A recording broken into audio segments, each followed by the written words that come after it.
રાજમાર્ગ સિવાય તમને યોગ માર્ગ પ્રાપ્ત નહીં થાય. રાજમાર્ગ સિવાય તમને ભક્તિ માર્ગ પ્રાપ્ત નહીં થાય.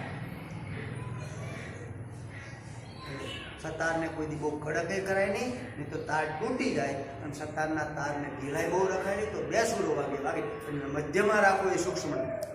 આ સૂક્ષ્મણાની દોર છે. આ સૂક્ષ્મણાની દોર પકડે તો જ મેળ પડે જિંદગીમાં તમારે એમ છે. બધા ગુરુને કોને પકડે? વ્યક્તિને પકડે છે. વ્યક્તિને પકડે છે. કાલે એક વ્યક્તિ મને પ્રશ્ન કર્યો કે બાપુ કે આ એક કોઈ સંત કે જેલમાં છે, એને છોડાઈ ના શકે શિષ્યો? કદાચ એક પોલીસવાળો કે હલવાણો હોય તો બધા પોલીસવાળા જઈને એને છોડાઈ શકે છે, આને કેમ છોડાઈ નહીં શકતા? વાત તારી સમજવા જેવી છે, બીજું નથી. પણ વાત એવી છે, ઘણી વાર શિષ્ય ગુરુથી કંટાળી જાય અને ઘણી વાર ગુરુ શિષ્યથી કંટાળી જાય. કેમ કે સમજણા ન હોય તો ગુરુ શું કરે? જતા રહે બિચારા, ગામ છોડી જતા રહે, એકાંતમાં જતા રહે ગમે ત્યાં. તો આ કંઈક એકાંત છે એનું, ગમે તે કંઈ યુક્તિ થાય, ગમે તે યુક્તિ કરે એની. તમે કહો છો લીલા, આ તમને ખરાબ દેખાય છે, કદાચ સારું છે એના માટે. આજે એ બેઠો બેઠો જો હજારો દર્શન આપે છે. નામ આપણે નથી લેવું, પણ દુનિયા ક્યાં સમજી શકે? કૃષ્ણ જેલમાં જન્મા, કબીર જેલમાં ગયા, ગુરુ નાનક જેલમાં ગયા, હે નરસિંહ મહેતા જેલમાં ગયા. કોણ નથી ગયું? કોણ? બધા જેલમાં ગયા. ગાંધીજી છેલ્લે પ્રયોગમાં ગાંધીજી જેલમાં ગયા. અને એમાં ગાંધીજીમાંથી તો સત્યના પ્રયોગો લખ્યા, જેમ છે એમ લખ્યું કે આવું આવું મેં કર્યું છે. તમારે જે મને મહાત્મા કહેવાય કોઈ ન કહેવાય કઈ બધું લખી નાખ્યું. મેં બીડી પીધી, દારૂ પીધું, માસે ખાધું, ને આય ખાધું, મેં ભોગઈ કર્યું, બધું કર્યું, ચોરી કરીને બધું કર્યું. ગાંધીજી આત્મકથા બધું લખ્યું છે. લોકો તોય તમે મહાત્મા એમ કહો છો. કેમ? તમને કેમ નથી? કારણ કે તમારે ચોખ્ખું નથી થવું, તમારે કહેવું જ નથી. હું તમને પૂછું લો કોઈ લાલ બચપનનું કે બાપુ બેઠા ના બોલે. અને આમ ગુરુ કરવા જવું તમારે. અને પાછું તો આવું પાપ તારો પ્રકાશ જાડેજા, ધર્મ તારો સંભાળ, તારી બેડલીને બુડવા નહીં દઉં, કેવું તો નથી તમારે. હું કહી દઉં છું બધું જેમ છે તમારે કેવું હોય કેવું, ગુરુ ના કેવું કઈ નહીં, આવું આવું ને કઈ નહીં. વાત કરો છો ચોખ્ખા થવા માટે તો આશ્રમ છે. દિલ તો ચોખ્ખું નથી કોઈ દી. તેમાં બાપુ કહે ચોક્કસનું કામ, ચોખ્ખું દિલ ચોક્કસનું કામ મનુષ્યને દેવ બનાવે છે. ચોખ્ખું દિલ, આને દિલ કહેવાય, આને હૃદય કહેવાય, આને ફેફસા કહેવાય. દિલ તો આને કહેવાય, આંખું દિલ કહેવાય. આ બધું પરખી શકે. આ બે આંખો છે ને એ આત્માનું ઘર છે. આ ડોક્ટર શું કરે? આમ કરે કે ભાઈ લઈ જાઓ બાપાને ઘરે, પૂરું થઈ ગયું. કે તમે બહુ હોય તો લઈ જાઓ ઘરે, પૂરું થઈ ગયું. આંખો ખોલે, કેમ કે આંખું બંધ થઈ ગઈ, પૂરું થઈ ગયું. આંખો ખુલ્લી નહોતી, બંધ થઈ ગઈ, અંદર પ્રકાશ જતો રહ્યો, આત્મા જતો રહ્યો. ઘર છે આંખો. એ આંખને સુધારવાની, બીજું કશું. આંખ સુધારી નાખવાની, બધું સુધાર. આપણે એ તો કોઈ પ્રમાણ તો કોઈ પાડ્યું નહીં, કોઈ નહીં. બસ મારો ગુરુ, મારો ગુરુ, મારો ગુરુ કરીને ગુરુને ફૂલે કે ચડાવી દો છો. પછી ગુરુ કે આમ કરે છે, પછી ગુરુ હારે 24 કલાક એટલે ગુરુને અવગુણ જોવો છો. બાપુને ધોતી ઊંચું થઈ ગયું કે બાપુને ફરાણમાં આમ થયું, બાપુ ફરાણી પાસે બેઠા, ફરાણી હારે વાતો કરે. એટલે બાપુ કલ્યાણ કરવા આવ્યા છે. એને પછી કશું ના હોય. એને લાગે કે આ ભૂમિકા પછી ભૂમિકાથી આગળ લઈ જાઓ, એને વાત કરવી પડે. આ ભૂમિકા ઉપર આ ભય છે એની વાત કરવી પડે. આ ભૂમિકાથી આગળ જા, તારી આગળ જુદી વાત હોય, એની આગળ જુદી હોય, એની આગળ જુદી હોય.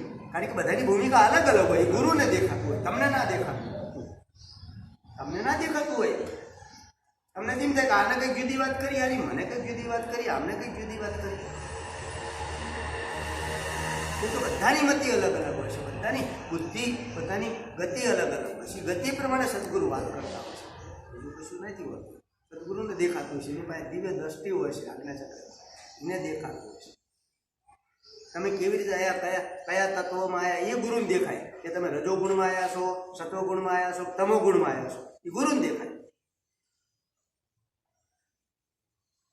ગુરુ દેખાય કે તમે કયું પુણ્ય કરવા આવ્યા છો, કયું પાપ કરવા આવ્યા છો.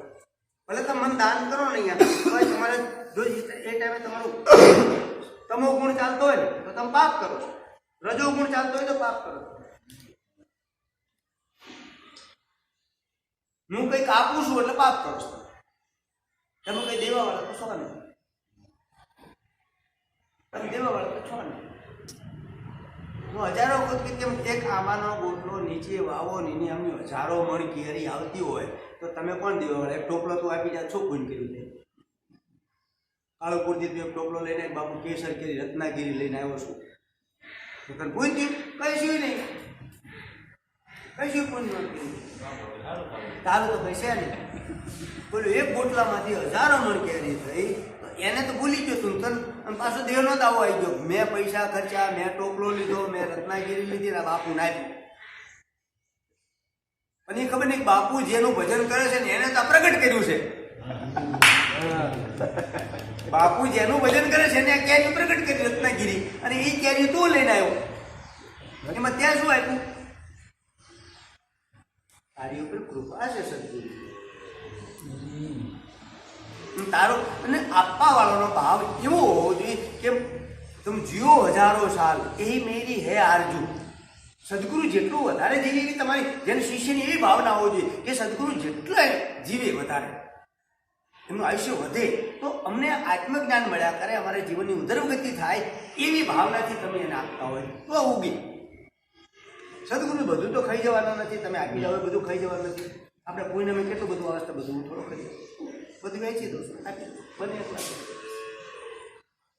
આવો ભાવ શિષ્યમાં જ્યારે પકડતા હું નિમિત્ત માત્ર છું, અને આ જે કંઈ આપું છું, આ કંઈ જે કંઈ મળે છે એ લાવું છું, હાર લાવું છું, ફૂલ લાવું છું, ફળ લાવું છું, જે કંઈ આપું છું અહીંયા એ ગુરુની કૃપાથી આપું છું, મારી કૃપાથી કંઈ આપતો નથી. ત્યારે તમારું ફૂલ તો તમારું દાન કહેવાય. દાન એટલે શું? અને દાન તો એક વખત જ કરવાનું હોય.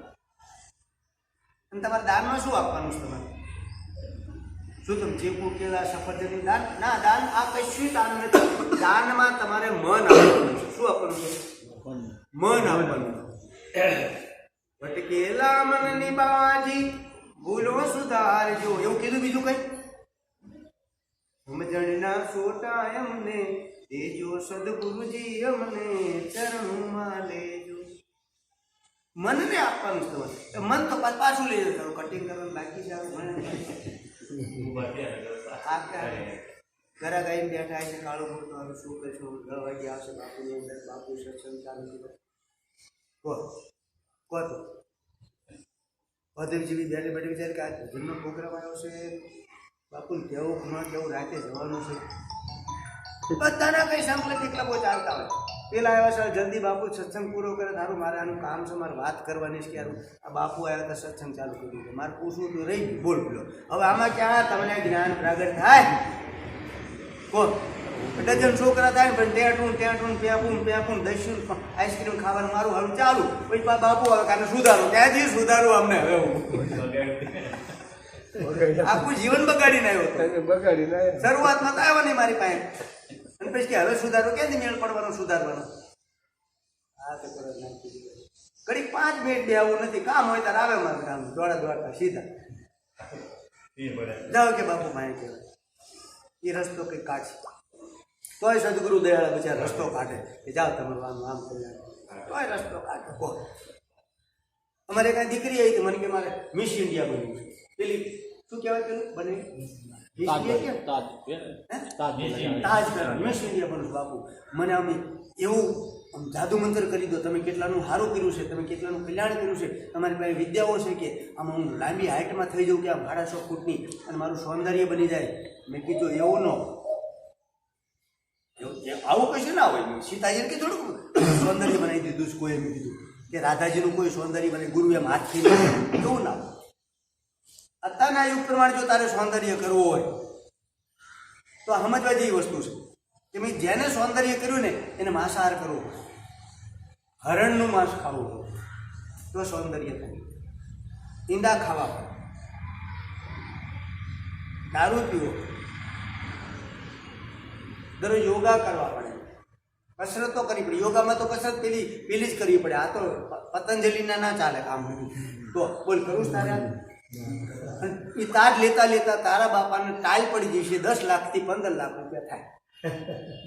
અને જો તારે જવું હોય તો હું તને કરી દઉં આ બધું, અને એને કર્યા પછી તું કદાચ અમેરિકા પહોંચીને તાજ લેવા જાય તો તારો નંબર નહીં આવે. ગાંડી થઈ ગઈ હતી અત્યારે કમ્પ્લીટ થઈને બેઠી છે. કે બાપુ સારું કર્યું તમે કીધું. આ દીકરી અત્યારે કમ્પ્લેટ થઈને બેઠી છે ઘરે. અત્યારે ફોન આવ્યો, બાપુ તમે કીધું મને ભૂત વળી ગઈ કે બહાર મિસ ઇન્ડિયા બની. આ મિસ ઇન્ડિયા ના બનાય, એમ સંત ના બનાય કઈ. એના માટે જન્મ જે સંતને આપે જનેતા એ જ કહેવાય, સમજ્યા?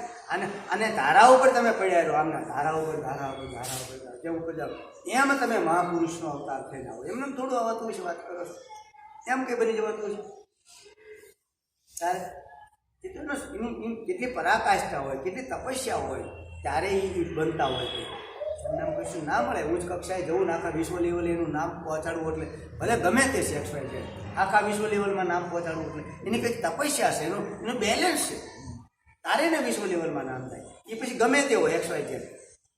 કોઈ વહેલા વાપરી નાખે, કોઈ ના વાપરે, એને વિગતે વાપરીને પછી પાછું બેલેન્સ કરીને કલ્યાણ કરતા હોય. પહેલાં પોતાનું કલ્યાણ કરતા હોય, પૈસા કમાવા માટે એ તપસ્યા વાપરતા હોય, અને કોઈ પૈસા આપવા માટે તપસ્યા કરતા હોય, બધા સુખી કરવા માટે તપસ્યા. એટલે તેમાં તમને આકર્ષક થાય. એટલે જે છે એ કલાકાર, કેમ કે એનું કોઈ બેલેન્સ છે, એ વાપરી નાખે, જલ્દી વાપરી લે. કેટલાય જતા રહ્યા છે કોઈના ફોટા, કેટલાય જતા રહ્યા. આલર મારાથી લઈને અત્યાર સુધી કેટલાય છે, કોઈના ફોટા નથી. કેમ કબીરનો ફોટો રાખો છો તમે? એનું છે તત્વ છે, ઉર્જા છે, સ્ત્રોત છે. એને કલ્યાણ માટે જન્મ લેવાનો છે, અને પેલા પૈસા માટે જન્મ લેવાનો છે. આ કલ્યાણ માટે જે જન્મ લે ને એ મહાપુરુષો સ્વીકાર કરતા કોઈ મહાપુરુષો. એટલે જે મહાપુરુષો જ્યાં છે એના સાનિધ્યમાં સમય મળે આવતા રહો. જ્યાં તમારું મન માની આપણને જાઓ તમે, એમ મારું કહેવાનું. નહીં તો આમ નામ જન્મ તમારો ગુમાવી નાખશો ને પાછા એમ થઈ જશો. પાછા કુટુંબ પરિવાર ના આ તો માતા પિતા હોય, બાંધવા, સુખદારા, લક્ષ્મી, પાપી કે ઘર હોય તો બધાને ઘરે હોય રૂપિયા. તો એમાં તો અભિમાન આવે તમને પાછું. કેટલું અભિમાન આવે, સમજ્યા? અભિમાન આવે. જો એટલે ઓછો જરાય અભિમાન હોય. 99 Rolls Roy, 99 Rolls Roy, 2 helicopter, સમજ્યા? 25 ઘોડા, સમજો 1000 વીઘામાં જમીન, 99 તોય અભિમાન ન આવ્યું. તોય કે આમ તો જેમ સેમ વાત કરું, જાઉં તમને વાત કરું, જેમ સેમ ખુલ્લા દિલથી વાત કરું આમ. અને તમારે મારું બુલેટ આવી ગયું, મારું ભટ તમે આમ કેમ કે આ બુલેટ આવ્યું. હવે બુલેટમાં તો ગાડી રોલ્સ રોય આવે, તમે શું કરો? ઉપર જ દેવાનું. આને સહન કરવું, આને જીરવું કઠણ છે ભલામણા. તો જ્ઞાન જીરવું કે જેવી તેવી વાત છે. હિરણ્યા પારા જેવું હું હરો